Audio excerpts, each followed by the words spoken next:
নমস্কার প্রিয় দর্শকবৃন্দ, কৃষ্ণকথা ইউটিউব চ্যানেলে আপনাদের সবাইকে আবারও একবার জানাই সুস্বাগতম।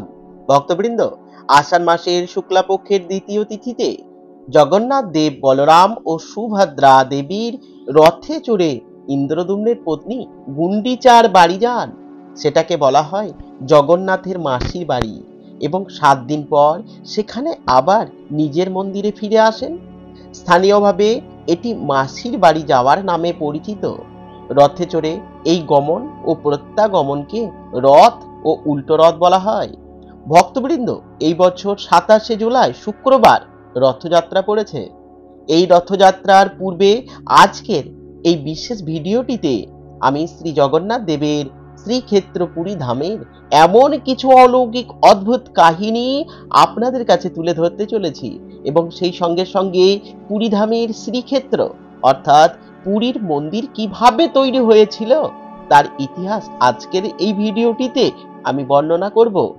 আজকের ভিডিওটি সত্যিই খুব সুন্দর হতে চলেছে, যা প্রভু জগন্নাথ দেব অর্থাৎ ভগবান শ্রীকৃষ্ণের লীলা খেলার এক অদ্ভুত দৃষ্টান্ত। তো চলুন ভিডিওটি শুরু করা যাক। তবে আপনাদের কাছে একান্তই অনুরোধ, আপনারা অবশ্যই একবার কমেন্টে লিখবেন জয় জগন্নাথ, জয় জগন্নাথ, জয় জগন্নাথ। আসুন শুনে নি। রথযাত্রা লোকারণ্য মহাধুমধাম, ভক্তেরা লুটাই পথে করিছে প্রণাম। রথ ভাবে আমি দেব, পথ ভাবে আমি, মূর্তি ভাবে আমি দেব, হাসেন অন্তর্যামী। আষাঢ় মাসের শুক্লপক্ষের তৃতীয়া তিথিতে জগন্নাথ বলরাম সুভদ্রা রথে চড়ে ইন্দ্রদ্যুম্নের পত্নী গুন্ডিচার বাড়ি যান। সেটাকে বলা হয় জগন্নাথের মাসির বাড়ি, এবং 7 দিন পর সেখানে আবার নিজের মন্দিরে ফিরে আসেন। স্থানীয়ভাবে এটি মাসির বাড়ি যাওয়া নামে পরিচিত। রথে চড়ে এই গমন ও প্রত্যাগমনকে রথ ও উল্টো রথ বলা হয়। রথযাত্রা বা পতিত পাবন যাত্রা, নবযাত্রা, গুন্ডিচা যাত্রা, মহাদেবী যাত্রা, নন্দঘোষ যাত্রা এইসব নামেও পরিচিত। এ তো আমরা সবাই জানি, কিন্তু জগন্নাথ দেবের ধাম ও রথযাত্রাকে ঘিরে আরো যেসব লীলা কাহিনী প্রচলিত আছে তা কি জানেন? জানেন কি ভগবান শ্রীকৃষ্ণ কেন জগন্নাথ রূপে প্রকটিত হয়েছিলেন? স্কন্দ পুরাণের উৎকল কণ্ঠে উল্লেখ করা হয়েছে যে এই জগন্নাথ পুরীর পরিধি 10 যোজন অর্থাৎ 80 মাইল বা 128 কিলোমিটার অবধি বিস্তৃত। এটি বালুকাময় ভূভাগ দ্বারা পরিবেষ্টিত। এই স্থান উরুর দেশ বা উড়িষ্যা নামেও বিখ্যাত। শাস্ত্রে উৎকল দেশকে এই গ্রহের পবিত্রতম স্থান বলে বর্ণনা করা হয়েছে।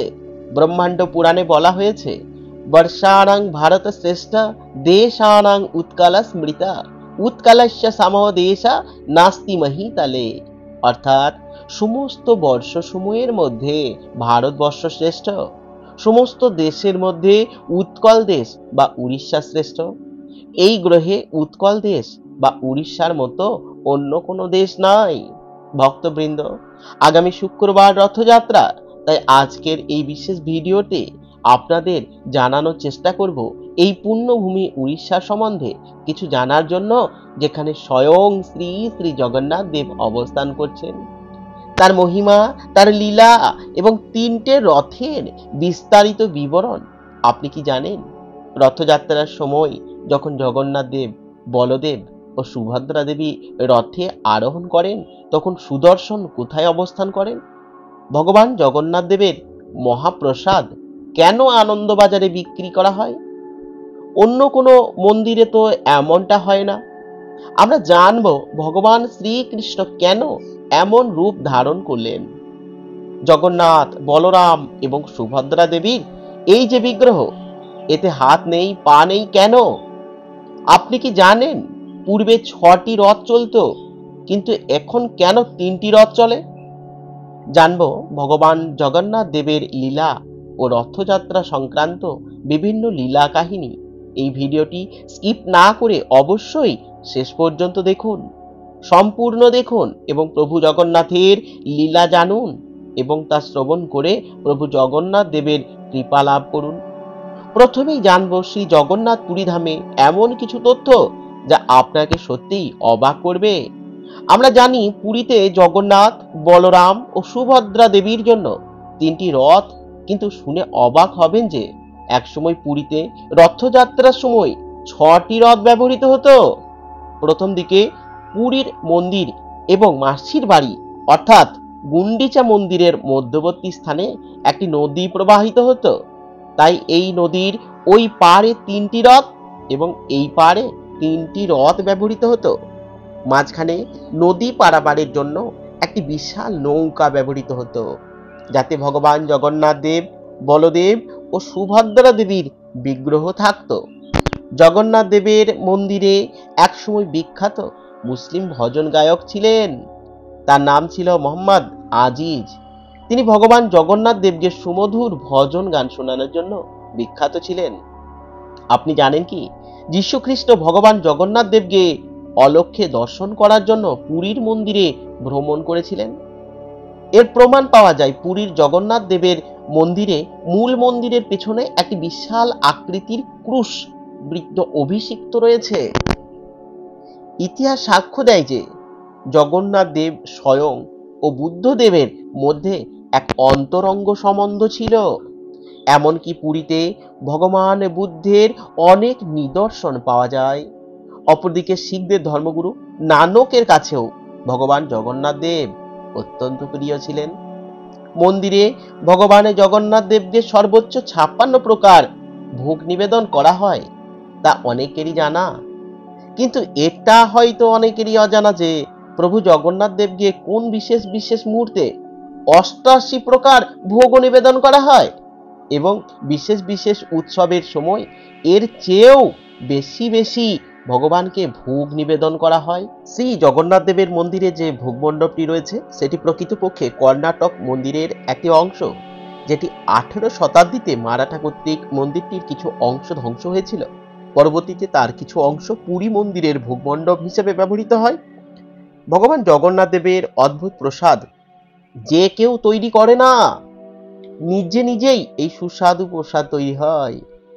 সবচেয়ে অবিশ্বাস্য যে বিশাল আকৃতির চুল্লিতে একটির পর একটি মাটির তৈরি পাত্রে সব উপাদান দিয়ে বসিয়ে দিলে সবচেয়ে উপরের পাত্রটি প্রথমে তৈরি হয়ে যায়, অথচ প্রথা অনুযায়ী বা বৈজ্ঞানিক দৃষ্টিতে সবচেয়ে নিচের পাত্রটি আগুনের তাপে সবচেয়ে প্রথমে তৈরি হওয়ার কথা, যা পুরীর মন্দিরের অবিশ্বাস্য এক প্রাত্যহিক ঘটনা। বলা হয় যে এই প্রসাদগুলি স্বয়ং মা লক্ষ্মী নিজেই রন্ধন করেন। অনেকেই হয়তো জানেন পুরীর এই মন্দিরটির পুরোটাই মহারাজ ইন্দ্রদুম্ন তৈরি করেছেন। আসল সত্য এটাই যে প্রকৃতপক্ষে মহারাজা ইন্দ্রদুম্ন শুধু পুরীর মূল মন্দিরটি তৈরি করেছিলেন। অপরদিকে বাকি যেসব অবকাঠামো রয়েছে, যেমন মেঘনানন্দ প্রাচীর, মুখ্যশালা নাটমণ্ডপ এবং অন্যান্য সব অবকাঠামো বা মন্দিরগুলি রয়েছে, এগুলি তৈরি করেছিলেন সেই সময়ের আবর্তনে বিভিন্ন রাজা ও শাসকেরা। গর্ভগৃহ হলো পুরী মন্দিরের সবচেয়ে অদ্ভুত অংশ, যেখানে ভগবানের সব রকম মূল্যবান অলংকার সমূহ সংরক্ষণ করে রাখা হয়। এগুলো রক্ষণাবেক্ষণের জন্য যারা নিয়োজিত তারা হলো কতগুলো বিষধর অদ্ভুত সাপ এবং স্বর্গীয় আত্মা। অপরদিকে মন্দিরের উপরের অংশটিতে একটি অদ্ভুত বৃহৎ চুম্বক শক্তি রয়েছে, যেটি ওই মন্দিরকে ঝড় বা প্রবল দমকা হাওয়ার স্থির রাখতে বা কোনোভাবে ধ্বংস হওয়া থেকে অদ্ভুতভাবে সুরক্ষা দেয়। বলা হয়ে থাকে মাঝে মাঝে ওই অংশের তড়ুৎচুম্বকীয় শক্তির বিশেষ প্রভাবে পরিবর্তন পরিলক্ষিত হয়, যা সত্যি অদ্ভুত। আপনি কি জানেন রথযাত্রা একটা সময় জগন্নাথ দেব, বলদেব ও সুভদ্রা দেবী যখন রথে আরোহণ করেন তখন সুদর্শন কোথায় অবস্থান করেন? অনেকেই বলবেন জগন্নাথ দেবের পাশেই, কিন্তু অদ্ভুত হলেও সত্য, সুদর্শন জগন্নাথ দেবের পাশে না, বরঞ্চ সুভদ্রা দেবীর পাশে অবস্থান করেন। তখন জগন্নাথ দেবের দুপাশে শ্রী মদন মোহন বিগ্রহ এবং বলরামের পাশে শ্রী রামচন্দ্র ও শ্রীকৃষ্ণের দুটি পিতলের বিগ্রহ অবস্থান করে। জগন্নাথ দেবের সম্মুখে নৃত্য প্রদর্শনের জন্য একজন সেবিকা রয়েছে, যাদেরকে দেবদাসী নামে অভিহিত করা হয়। সবচেয়ে আশ্চর্যের বিষয় হলো যে এই সেবিকাদের 9 বছর বয়সে বিয়ে হয়। শ্রী জগন্নাথ দেবের সঙ্গে এরা নিজেদেরকে ভগবানের কাছে উৎসর্গ করে শুধুমাত্র এর নির্দিষ্ট সেবা নৃত্য প্রদর্শন করে। এই প্রথা স্বয়ং জগন্নাথ দেবের নির্দেশে প্রচলিত। এক্ষেত্রে এর পেছনে একটি সুপ্রাচীন সুন্দর কাহিনী রয়েছে। প্রতিদিন এইসব দেবদাসী কিছু বিশেষ সময়ে ভগবানের সামনে তাদের নৃত্য প্রদর্শন করতে থাকে। নৃত্য প্রদর্শনের সময় তারা দর্শকের দিকে তাকাবে না। তাদের সকল মনোভাব, মনোযোগ ভগবানকে কেন্দ্র করে। তাদের জন্য পুরুষ সঙ্গ নিষিদ্ধ।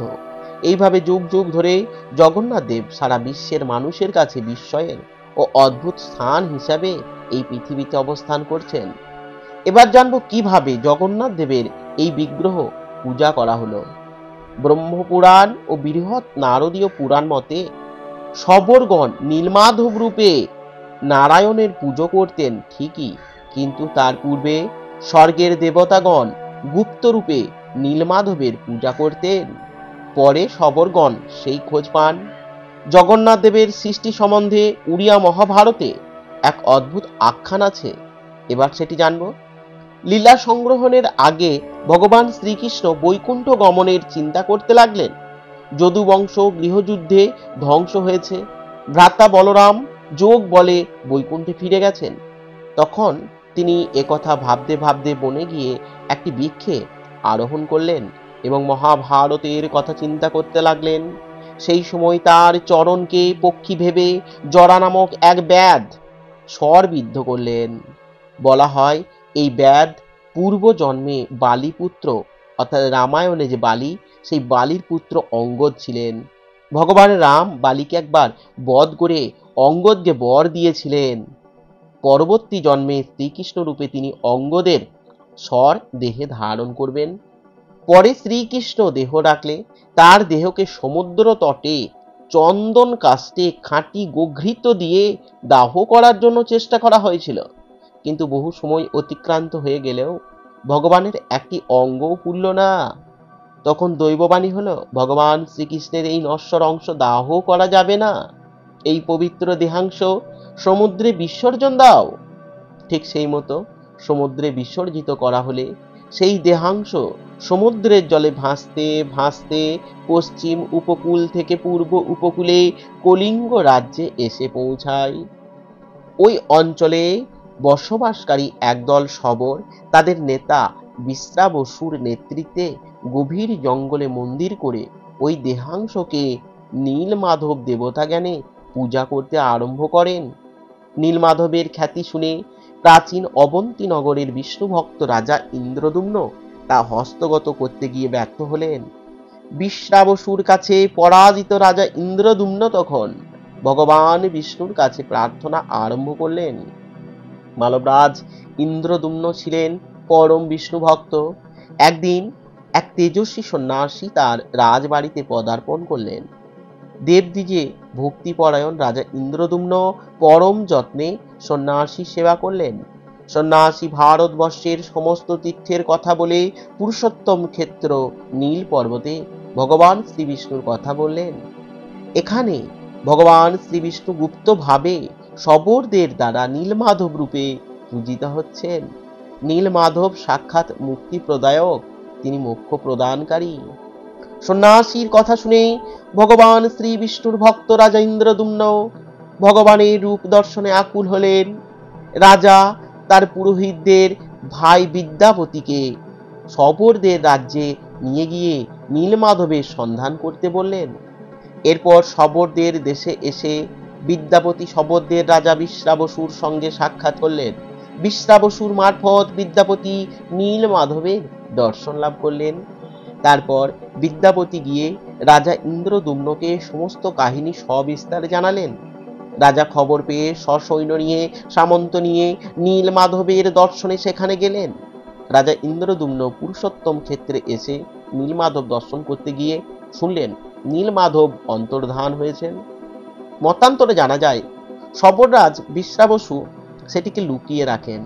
এদিকে রাজা ইন্দ্রদুম্ন এই ঘটনায় খুব দুঃখ পেয়ে ভাবলেন, প্রভুর যখন দর্শন পেলাম না, তখন এই জীবন রেখে কি লাভ, প্রাণ ত্যাগ করাই শ্রেয়। এই ভেবে রাজা ইন্দ্রদ্যুম্ন কুশয্যায় শয়ন করলেন। সেই সময় দেবর্ষি নারদ মুনি সেখানে প্রকট হলেন। বললেন, হে রাজন, তোমার প্রাণ ত্যাগের প্রয়োজন নেই। এই স্থানে তোমার মাধ্যমেই ভগবান জগন্নাথ দেবের দারু ব্রহ্মরূপে পূজা পাবেন। স্বয়ং পিতা ব্রহ্মা একথা জানিয়েছেন। রাজা একথা শুনে শান্তি পেলেন। এক রাতের কথা, রাজা শয়নে ভগবান শ্রীবিষ্ণুর স্বপ্ন পেলেন। শ্রীবিষ্ণু স্বপ্নে ভগবান শ্রীহরি বললেন, হে রাজন, তুমি আমার প্রিয় ভক্ত। ভক্তদের থেকে আমি কদাপি দূর হই না। আমি সমুদ্রে ভাসতে ভাসতে তোমার নিকটে আসছি। তুমি আমাকে দারু ব্রহ্মরূপে পাবে। রাজা সেই স্থানে গেলেন এবং সেখানে দারু ব্রহ্মের সন্ধানও পেলেন। কিন্তু তাতে কি তাকে এক চুলও নড়ানো গেল না। রাজা আদেশ দিলেন, হাতি দিয়ে টানতে টানতে, সহস্র হাতি দিয়ে টেনেও সেই দারু ব্রহ্মকে এক চুলও নড়ানো গেল না। রাজা আবার হতাশ হলেন। সেই সময় ভগবান শ্রীবিষ্ণু আবার স্বপ্নাদেশ দিলেন। ভগবান শ্রীবিষ্ণু স্বপ্নে জানালেন, হে রাজন, তুমি অবাক হইও না। সবর রাজা বিশ্রাবসু আমার প্রিয় ভক্ত। তুমি তাকে সসম্মানে এই স্থানে নিয়ে আসো আর একটি স্বর্ণরথ আনয়ন করো। রাজা সেই মতো কাজ করলেন। তখন বিশ্রাবসু আসলেন। বিশ্রাবসু, বিদ্যাপতি আর রাজা তিনজনে মিলে দারু ব্রহ্মকে তুললেন। সেই সময় চতুর্দিকে ভক্তেরা কীর্তন করতে লাগলেন। তারপর দারু ব্রহ্মকে রথে বসিয়ে নিয়ে এলেন রাজা ইন্দ্রদ্যুম্ন। সমুদ্রে প্রাপ্ত দারু ব্রহ্ম প্রাপ্তির পর গুন্ডিচা মন্দিরে মহাবেদী নির্মাণ করে সহস্র অশ্বমেধ যজ্ঞ করলেন। ভগবান শ্রীবিষ্ণুর কৃপায় ভারতবর্ষের কোনো রাজ্যই যজ্ঞের অশ্ব ধরতে সক্ষম হলো না। যজ্ঞ শেষে দেবর্ষি নারদ মুনির পরামর্শে রাজা ইন্দ্রদ্যুম্ন সেই দারু ব্রহ্ম বৃক্ষ কেটে জগন্নাথ দেব, বলদেব ও সুভদ্রা দেবীর বিগ্রহ তৈরিতে মনোনিবেশ করলেন। এর জন্য অনেক ছুতোর, অনেক কারিগরকে ডেকে পাঠানো হলো। কিন্তু বৃক্ষের গায়ে হাতুড়ি ছেনি ঠেকাতেই সেই হাতুড়ি ছেনিগুলো সব চূর্ণ বিচূর্ণ হয়ে গেল। রাজা তো মহা সমস্যায় পড়লেন। সে সময় ছদ্মবেশে ভগবান বিশ্বকর্মা, মতান্তরে ভগবান শ্রীকৃষ্ণ স্বয়ং নিজেই এক ছুতোর বেশ ধরে মূর্তি তৈরি করতে সম্মত হলেন। তিনি এসে বললেন, হে রাজন, আমার নাম অনন্ত মহারানা। আমি মূর্তি করতে পারবো। আমাকে একটি ঘর এবং 21 দিন সময় দিন। তবে আমার একটি শর্ত আছে। আমি 21 দিন দরজা বন্ধ করে কাজ করব। সেই সময় ঘরে যেন কেউ না আসে, কেউ যেন দরজা না খুলে। অপরদিকে মোটা পারিশ্রমিকের লোভে যে চতুরেরা সেখানে এসেছিলেন তাদেরকেও অনন্ত মহারানা নিরাশ করলেন না। তিনি বললেন, হে রাজন, আপনি ইতিপূর্বেই যে সকল কারিগরকে এনেছেন তাদের বলুন 3টে রথ তৈরি করতে। ছদ্মবেশী বিশ্বকর্মা ঘরে ঢুকলে দরজা বাইরে থেকে বন্ধ করে সেখানে কড়া পাহারায় বসিয়ে দিলেন রাজা ইন্দ্রদ্যুম্ন, যাতে ভেতরে কেউ প্রবেশ করতে না পারে। ভেতরে কাজ চলতে লাগলো। কিন্তু রানী গুন্ডিচার মন মানে না। স্বভাবে নারী জাতি মন বড়ই চঞ্চল। রানী গুন্ডিচা ভাবলেন, কেমনই বা কারিগর বদ্ধ ঘরে মূর্তি তৈরি করছেন, কেমনই বা মূর্তি হচ্ছে আমার ভগবান শ্রীবিষ্ণুর বিগ্রহ। একবার দেখেই আসি না, একবার দেখলে বোধ হয় কারিগর অসন্তুষ্ট হবে না। এই ভেবে মহারানী 14 দিনের মাথায়, আবার কারো কারো মতে 9 দিনের মাথায় দরজা খুলে দিলেন। কারিগর ক্রুদ্ধ হয়ে সেখান থেকে অদৃশ্য হলেন। অসম্পূর্ণ জগন্নাথ দেব, বলদেব ও সুভদ্রা দেবীর মূর্তি দেখে রানী ভিমরি খেলেন। একই মূর্তি, নীল নবঘন শ্যামল শ্রীবিষ্ণুর এমন গোলাকৃতি নয়ন, হস্তপদহীন কালো মেঘের মতো গাত্রবর্ণ। এই দেখে মহারানীর মাথা ঘুরতে লাগলো। যথারীতি রাজার কানে খবর গেল। রাজা এসে রানীকে খুব তিরস্কার করলেন। বদ্ধ ঘরের মধ্যে এক কারিগরের অদৃশ্য হয়ে যাওয়ার বিচক্ষণ মন্ত্রী জানালেন, তিনি সাধারণ কোনো মানব না, কোনো দেবতা হবেন। বিষ্ণু ভক্ত রাজা ইন্দ্রদ্যুম্ন তার আরাধ্য দেবতার এই রূপ দেখে দুঃখিত হলেন। রাজাকে সেই রাতে ভগবান শ্রীবিষ্ণু আবার স্বপ্নাদেশ দিয়ে বললেন, আমার ইচ্ছায় দেবশিল্পী মূর্তি নির্মাণ করতে এসেছিলেন, কিন্তু শর্ত ভঙ্গ হওয়াতে এইরূপ মূর্তি গঠিত হয়েছে। হে রাজন, তুমি আমার পরম ভক্ত, আমি এই অসম্পূর্ণ মূর্তিতেই তোমার পূজা নেব। আমি দারু ব্রহ্মরূপে পুরুষোত্তম ক্ষেত্রে নিত্য অবস্থান করব। আমি প্রকৃত হস্তপদরোহী, কিন্তু অপ্রাকৃত হস্তের সেবাদির দ্বারা ভক্তের পূজা, সেবা, শ্রদ্ধা গ্রহণ করব। আমি ত্রিভুবনে সর্বত্র বিচরণকারী, লীলা মাধুর্য প্রকাশের জন্য আমি এইখানে এই রূপে অধিষ্ঠান করব। শুনো নরেশ ভক্তরা, আমার এই রূপেই মুরলীধর শ্রীকৃষ্ণের রূপের দর্শন পাবে। যদি তুমি ইচ্ছা করো তবে ঐশ্বর্য দ্বারা সোনা রূপার হস্তপদ নির্মিত করে আমার সেবা করতে পারো। আমরা দেখেছি যে ভগবান শ্রীবিষ্ণু তার ভক্ত রাজা ইন্দ্রদুম্নকে সামনে সান্ত্বনা দিচ্ছেন, এই বলে যে তিনি সেই হস্তপদ রহিত বিকট মূর্তিতেই পূজা নেবেন। ভক্ত ও ভগবানের মধ্যে যে ভগবতী ও ভক্তির সম্বন্ধ তা একে একে উঠে আসছে। নিদ্রিত অবস্থায় স্বপ্নে তখনও অনন্ত মহারানার জন্য প্রার্থনা জানিয়ে বলেছিলেন, হে প্রভু, হে জনার্দন, হে যে বৃদ্ধ কারিগরকে দিয়ে তুমি তোমার এই মূর্তি নির্মাণ করিয়েছ, আমার অভিলাষ এই যে সেই কারিগরের বংশধরেরাই যেন তোমার সেবায় রথ যুগ যুগ ধরে প্রস্তুত করতে পারে। ভগবান নারায়ণ তার ভক্তের খুবই স্নেহ করেন, তাই ভগবান একে একে রাজার ইচ্ছা পূরণ করতে লাগলেন। এরপর ভগবান শ্রীবিষ্ণু বললেন, হে রাজন, আমার আর এক পরম ভক্ত সবররাজ বিশ্রাবসু আমাকে নীলমাধব রূপে পূজা করত। তারই বংশধরেরা আমার যুগ যুগ ধরে সেবা করবে। বিদ্যাপতির প্রথম স্ত্রী সন্তানগণ আমার পূজারী হবে, আর বিদ্যাপতির দ্বিতীয় স্ত্রী তথা বিশ্বাবসুর পুত্রী ললিতার সন্তানের বংশধরেরা আমার ভোগ রান্নার দায়িত্ব নেবে। আমি তাদের হাতেই সেবা নেব। বিদ্যাপতি প্রথম রাজার আদেশে নীলমাধবের সন্ধান করতে গিয়েছিলেন শবরদের দেশে। শবর বা সাঁওতাল, যাদের আমরা ছোট জাত বলে দূর দূর করি, ভগবান শ্রীবিষ্ণু প্রথম তাদের হাতেই পূজা নিলেন। অপরদিকে তিনি তাদের হাতে সেবার আদেশও দিলেন। ব্রাহ্মণ ও শূদ্র জাতির একত্র মেলবন্ধন ঘটালেন। স্বয়ং ভগবান সেই জন্যই বলে, পুরীতে জাত পাতের বিচার নেই, জগতের নাথ জগন্নাথ সবার। বিদ্যাপতি শবর দেশে নীলমাধবের সন্ধান করতে গিয়ে বিশ্রাবসুর দুহিতা ললিতার সাথে ভালোবাসা ও বিবাহ করেছিলেন। আর বিদ্যাপতিকে শবর দেশে পৌঁছানোর জন্য এক রাখাল বালক বারবার পথ প্রদর্শন করিয়েছিলেন।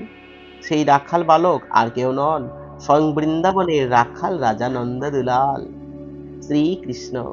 রাজা ইন্দ্রদুম্ন স্বপ্নে শ্রী ভগবান বিষ্ণুর কাছে প্রতিশ্রুতি দিলেন যে প্রতিদিন মাত্র এক প্রহর অর্থাৎ 3 ঘন্টার জন্য মন্দিরের দ্বার বন্ধ থাকবে, বাকি সময় মন্দিরের দ্বার অবারিত থাকবে, যাতে তোমার সন্তান ভক্তেরা তোমার দর্শন লাভ করে। সারা দিন আপনার ভোজন চলবে, আপনার হাত কদাপি শুষ্ক থাকবে না। ভগবান বিষ্ণু রাজাকে তাই বর দিলেন। এবার ভগবান ভক্তের পরীক্ষা নিলেন। তিনি বললেন, এবার নিজের জন্য কিছু প্রার্থনা করো। তুমি আমার ভক্ত। প্রকৃত ভক্তেরা নিষ্কাম কোনো প্রকার সুখ ঐশ্বর্য তারা চান না। রাজা একটি ভয়ানক বর চেয়ে নিলেন। তিনি বললেন, প্রভু, আমাকে এই বর দিন, আমি যেন নির্বংশ হয়, যাতে আমার বংশধরেরা কেউ যেন আপনার দেবালয়কে নিজের সম্পত্তি বলে দাবি করতে না পারে। ভগবান শ্রীহরি শ্রী বিষ্ণু তাই বর দিলেন। শ্রী জগন্নাথ মন্দিরের প্রাণ প্রতিষ্ঠা করেছিল প্রজাপতি ব্রহ্মা স্বয়ং। সরলা দাসের উড়িয়া মহাভারত, বলরাম দাসের উড়িয়া রামায়ণ, দারু ব্রহ্ম গীতা, অচ্যুতানন্দ দাসের হরিবংশ, দিবাকর দাসের জগন্নাথ, চৈতামৃত মহাদেব দাসের নীলাদ্রি মহোদয় ইত্যাদি গ্রন্থে জগন্নাথ দেব সম্বন্ধে বিস্তৃত বিবরণ লাভ করা যায়। সংস্কৃতে রচিত নীলাদ্রি মহোদয় বামদেব সংহিতা যাত্রা, ভাগবত ইত্যাদি শাস্ত্রে জগন্নাথ দেবের কথা দেখা যায়। পদ্মপুরাণে লিখিত আছে ভগবান শ্রী রামচন্দ্রের কনিষ্ঠ ভ্রাতা শত্রুঘ্ন এই স্থানে এসেছিলেন। ব্রহ্মপুরাণ ও বৃহৎ নারদীয় পুরাণে এই স্থানের নাম পাওয়া যায়। জগন্নাথ মন্দিরের মূর্তি প্রতিষ্ঠার প্রেক্ষিতে বলা হয় ব্রহ্মা ব্রহ্মলোক থেকে মর্তে এসেছিলেন। তিনি হয়েছিলেন পুরোহিত।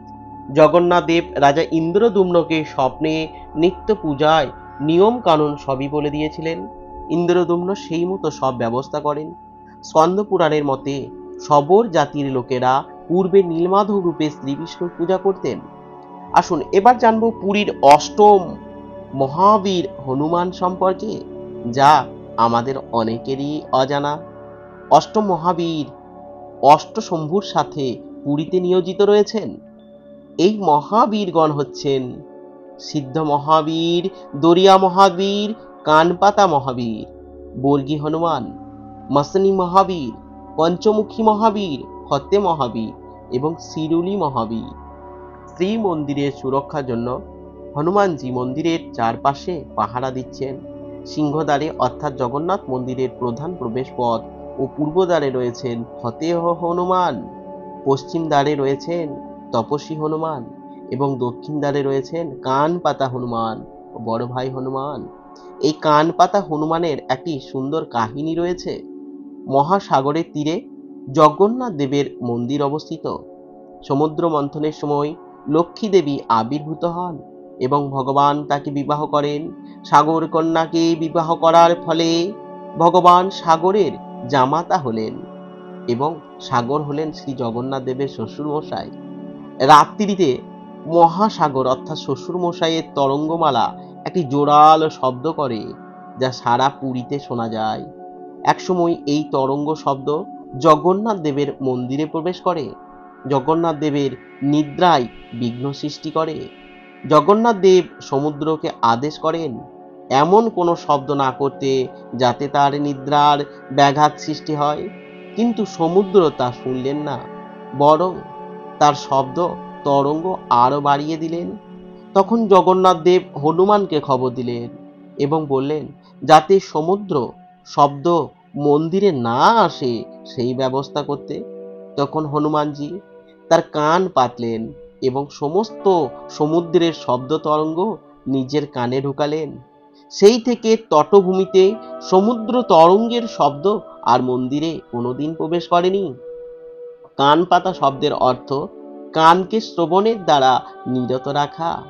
সেই জন্য এই দ্বারে পাহারারত হনুমানকে বলা হয় কানপাতা হনুমান। চার ধামের মধ্যে শ্রী জগন্নাথ দেবের পুরী ধাম সর্বাপেক্ষা মাহাত্ম্যপূর্ণ।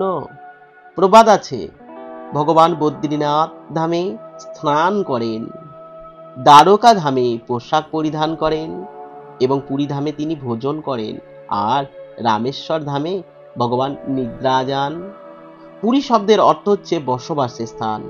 যিনি পুরী ধামে বসবাস করেন তাকে বলা হয় পুরুষ। শ্রী জগন্নাথ হচ্ছেন পরম পুরুষ, তাই পুরী ধামে পুরুষোত্তম ক্ষেত্র নামেও খ্যাত। পুরী ধাম এক ধরনের স্বর্গ নামেও খ্যাত। এই স্থান যদিও বিষ্ণুর ক্ষেত্র, তবুও দিব্য স্থান। দেবী লক্ষ্মীর দ্বারা এই স্থান প্রভাবিত। গৌড়ীয় সিদ্ধান্ত অনুসারে পুরীধাম শ্রীমতী রাধা রানীর মাধুর্য প্রভাবের দ্বারা সংপৃক্ত, অনুরঞ্জিত। পুরীধামের ভৌগোলিক আয়তন শঙ্খের মতো শ্রীক্ষেত্র বা উৎকল চার ভাগে বিভক্ত, যা ভগবান শ্রী বিষ্ণুর শ্রী হস্তধৃত চারটি অস্ত্রের দূত। পুরীধাম পুরীক্ষেত্র নামে পরিচিত, ভুবনেশ্বর চক্রক্ষেত্র নামে পরিচিত, যাজপুর গদাক্ষেত্র নামে পরিচিত এবং কোণারক হচ্ছে পদ্মক্ষেত্র নামে পরিচিত। স্কন্দ পুরাণ অনুসারে পুরী ধাম নৃসিংহ ক্ষেত্র নামেও পরিচিত। ভূমির চারিদিকে ভগবান তার লীলাবিলাস সম্পাদন করেন। যেসব স্থানে ভগবান তার লীলা বিলাস করেন সেই স্থানে ধাম নামে পরিচিত হয়। সত্যযুগে শ্রী ভগবান উত্তর ভারতের বদ্রীনাথে শ্রী নারায়ণ রূপে আবির্ভূত হন। দ্বাপর যুগে দ্বারকা ধামে শ্রী দ্বারকানাথ রূপে প্রকটিত হন। ত্রেতা যুগে দক্ষিণ ভারতে শ্রী রামেশ্বরমে শ্রী রামচন্দ্র রূপে লীলা বিলাস করেন এবং কলিযুগে পুরীধামে শ্রী ভগবান জগন্নাথ দেব রূপে প্রকটিত হয়েছেন। আসুন এবার আমরা জানব জগন্নাথ মন্দিরের মাতা বিমলা দেবীর কথা। বিমলা মন্দির ভারতের উড়িষ্যার পুরী শহরে শ্রী জগন্নাথ মন্দির চত্বরে অবস্থিত। এটি দেবী বিমলা মন্দির। হিন্দু সনাতনীরা এই মন্দিরকে একটি শক্তিপীঠ মনে করেন। শাক্ত সম্প্রদায়ের কাছে পবিত্র এবং প্রধান তীর্থগুলির মধ্যে এই মন্দিরটি অন্যতম। বিমলা মন্দির জগন্নাথ মন্দিরের ভেতরের অংশে দক্ষিণ পশ্চিম কোণে জগন্নাথের মিনারের পশ্চিম দিকে অবস্থিত। এই মন্দিরের পাশেই পবিত্র জলাধার রোহিণী কুণ্ড অবস্থিত। মন্দিরটি পূর্বমুখী এবং বেলে পাথর ও ল্যাটারাইট দ্বারা নির্মিত। এই মন্দির দেউল স্থাপত্য শৈলীর একটি নিদর্শন। বিমলা মন্দিরটি জগন্নাথ চত্বরের একটি ছোট্ট মন্দির হলেও শাক্ত ও সনাতনীদের কাছে এটি একটি বিশেষ গুরুত্বপূর্ণ তীর্থ। শুধু ভক্তবৃন্দ, পুরী মন্দিরের ধর্মকথা শুধুমাত্র একটি ভিডিওর মাধ্যমে বলে শেষ করা যাবে না। এই মন্দিরের মাহাত্ম্য অসীম ও অনন্ত। তাই আজকের ভিডিওটি আর বেশি দীর্ঘায়িত করলাম না। ভিডিওটি শেষে আপনাদের কাছে মাত্র একটি অনুরোধ করব, কমেন্টে অবশ্যই একবার লিখবেন জয় জগন্নাথ। আপনি যদি ভগবান শ্রীকৃষ্ণের ভক্ত হন বা ভগবান শ্রী বিষ্ণুর ভক্ত হন, তাহলে অবশ্যই আপনি কমেন্টে একবার লিখুন জয় জগন্নাথ। জয় জগন্নাথ কথাটি কমেন্টে লিখতে ভুলবেন না। আজকের মতো ভিডিওটি এখানেই শেষ করলাম। আবার দেখা হবে পরের ভিডিওতে। ভালো থাকুন, সুস্থ থাকুন। নমস্কার। জয় জগন্নাথ।